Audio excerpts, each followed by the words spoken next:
I'm Elian Saliker from LBIT, the Latino Business Action Network.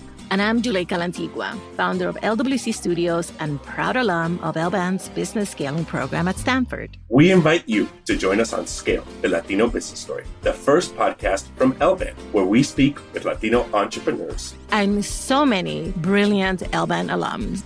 They talk about starting out, pivoting, and innovating in their fields. If the standard playbook doesn't work for you, then do your own game. That's why we're here. Otherwise, we'll get a job. As they share their scaling stories, these Latino leaders embody the fastest growing group of entrepreneurs in the country. Follow and subscribe to Scale, the Latino Business Story, anywhere you get your favorite podcasts. And connect with LBAN on social at LBAN Strong.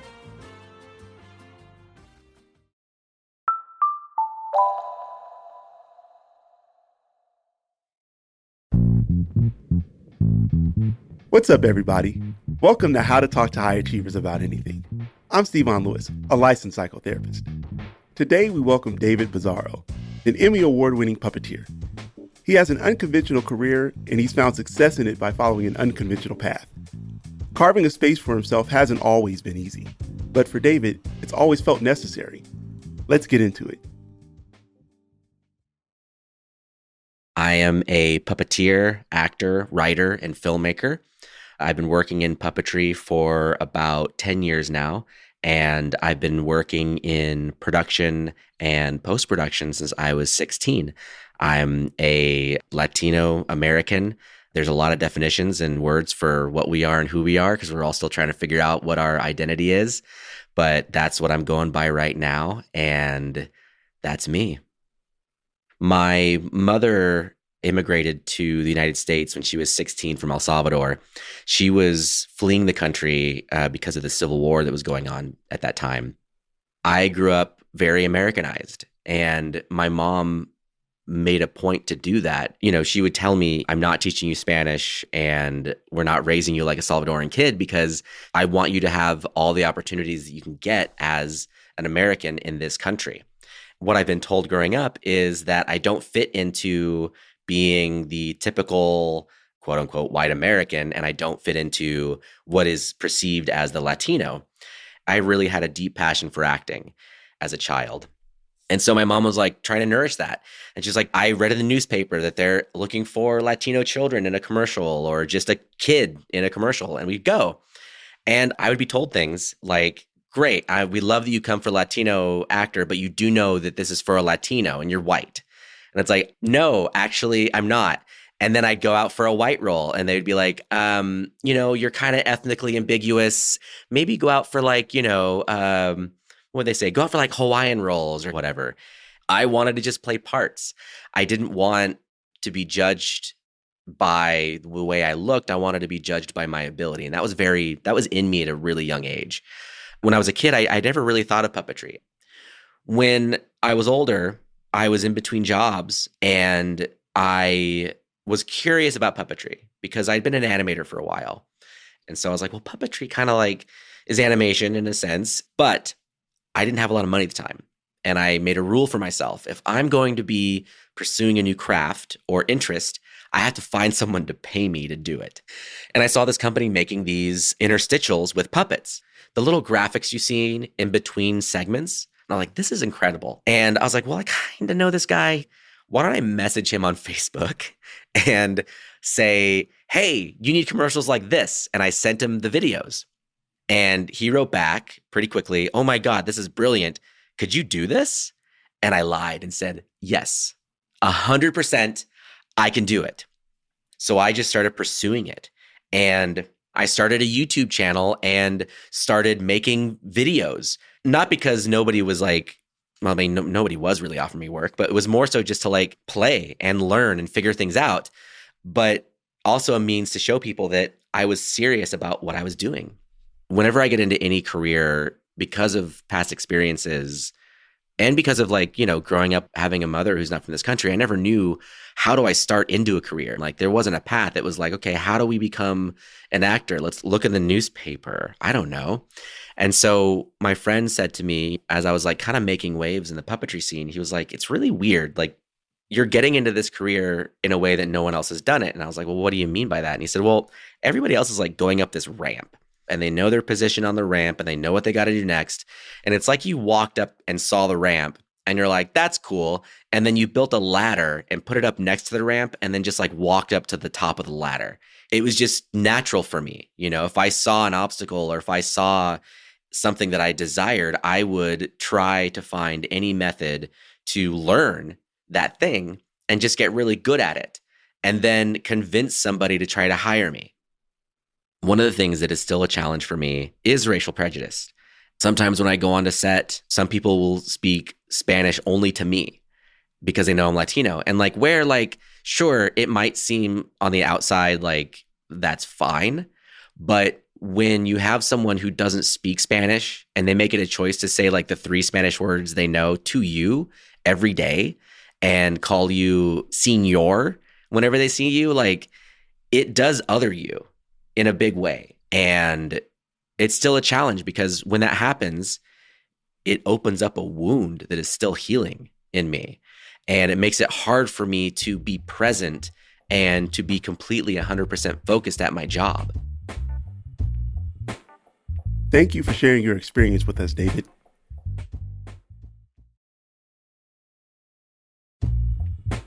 David has a really interesting story. I've not ever met anyone who was a puppeteer. So when I listen to his story, it all makes sense to me. And I'll explain what that means. He talks about kind of being raised by immigrant parents, raising him to be, in his words, Americanized. Calls himself Latino American, jokes about all the different ways we can identify or he can identify himself or be identified.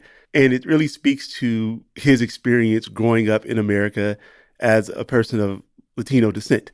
It's a thing of where he doesn't really fit in or doesn't feel like he fits in. And it's been, I want to say corroborated, right? It's been supported by his experiences in different spaces. So when he's around other folks of, Latino descent, he's not Latino enough. And then when he's around white folks, he's also not really white enough. In David's story, some of the dynamics, and I'll say, yes, they are familiar to me, especially for high achievers of color. Him wanting to be seen for his abilities and not seen for his appearance. So not wanting to be recognized or have the fact that he is, El Salvadorian, that he is male, and he doesn't want those things to be the reason why he does get something or doesn't get something. And that's really difficult to do. And so when we think about how does one kind of find a pass around that, it's going to sound odd what I suggest that they do. We, in the field of psychotherapy, we call it paradoxical interventions, which really means that we're going to have you do something that seems like it would be out of step of what you would expect would be the response or the way to handle the situation. For people who are in spaces where they're being seen not for the thing that they want to or being recognized for, or, you're being seen for things that you don't want to be known for or noticed for or kind of to take precedent in your life, lean into that and own it more. The tendency is to want to kind of downplay it or hide it or run away from it. And I'm saying accept it, do more of it, be more of yourself. If you aren't being accepted or made to feel kind of comfortable in the spaces you inhabit, there's a freedom there. There's a freedom for you to be you because you don't lose anything, because you're not made to feel comfortable already. I don't have to try to hide bits of myself because they see it already. So then why not just be more of yourself? The part that really stood out to me in David's story is he didn't kind of alluded to it, but didn't explicitly say, it's the part about leaning into himself. Here's how David put it. My friend said to me, as I was like kind of making waves in the puppetry scene, he was like, it's really weird. Like, you're getting into this career in a way that no one else has done it. And I was like, well, what do you mean by that? And he said, well, everybody else is like going up this ramp and they know their position on the ramp and they know what they got to do next. And it's like you walked up and saw the ramp and you're like, that's cool. And then you built a ladder and put it up next to the ramp and then just like walked up to the top of the ladder. The ability to find an alternative kind of route to success is one of the things that David has been able to do kind of throughout his life. I think the response that you get or that individuals have, high achievers, is one in which they are kind of questioning their own deservedness because they didn't take the quote unquote traditional method. I love it though, because it's saying there are multiple ways to kind of find success. So let's not just be beholden to the one that's already been established. For a variety of reasons, you might need to find innovative ways to get there for you that others might not be able to follow, but you can because of the skills and your uniqueness. And so I love that about the way he did it in describing it as a ladder. But it's often you have to be creative when you're a high achiever and when you're a high achiever of color. Some of the opportunities aren't afforded to you. You aren't presented with the same avenues or access to supports higher up. And so you still got to find a way to be successful without that. David's story is a testament to saying, hey, I can be successful and I can do that on my own and in my own way. And it's going to be creative and people might not be able to follow it, but it works really, really well for me. For some high achievers that might find it difficult to do that, often when I'm working with them, what I find or what comes to be brought to our awareness is the idea that it's more of their thinking than their ability that's preventing them from being able to find those alternative routes that aren't as traditional. And so their thinking is that they have to do it the way it's been done. And they don't kind of ask the questions of like, well, what would I do if I could just go and do it? I have some people that I work with who are really successful and they don't have college degrees. And what they do then is continue to beat themselves up about not having college degree. Like, oh, I'm not like everybody else. And it's like, yeah, but you also didn't need to be. Like you're in the room with everybody else that has a college degree. You didn't need one. That's really amazing. And kind of getting them to recognize that like the way you found yourself into the room and the way you're able to stay in there is your workaround and you have it. For someone who's wanting to engage in a space that maybe they haven't previously been in or maybe don't feel like they have the proper training for, the best advice I could give is to ask questions. What I found of people who are really successful and intelligent is that they ask a ton of questions. And I think sometimes we feel like if we ask too many questions, then it shows us to not be as smart or not be as equipped or well qualified to kind of be in a space or to do a thing. But what it really shows is that you are curious enough about this space to kind of want to understand it in all its kind of complexity. And I think the more you ask questions, then the more you're able to understand and see how you naturally and authentically can fit in and can benefit from being in there. And so avenues or opportunities will present themselves as you ask more questions about other people's histories and what roads they took. And you can take some of that information and apply it to yourself. Ask those questions of people that you have determined are successful in a space that you've determined you want to be a part of. And that doesn't mean like you go to the highest person, right? Like, oh, I want to be in entertainment, but I don't have access to Oprah.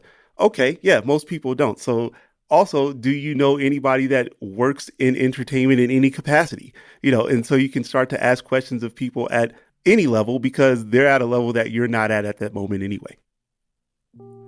Bit of advice, or if I can leave our listeners with anything, it would be to encourage them to run your own race because you have nothing else to lose. And that's a wrap. Thank you so much for listening to How to Talk to High Achievers About Anything. We have really big plans for our show, and we want you to be a part of it. We want to hear about your successes and challenges, your sacrifices, the ways you've celebrated, and what's ahead as you grow. Send our producer, Virginia, an email, and we'll get your story on the show. She's at virginia@LWCstudios.com. How to Talk to High Achievers About Anything is an original production of LWC Studios. Our show is produced by Virginia Laura. Editing and production support from Jordan Cowling. This episode was mixed by Trent Lightburn. Juleka Lantigua is the creator and executive producer. I'm Stevon Lewis. On Twitter and Instagram, we're at Talk2Achievers. Bye, everybody.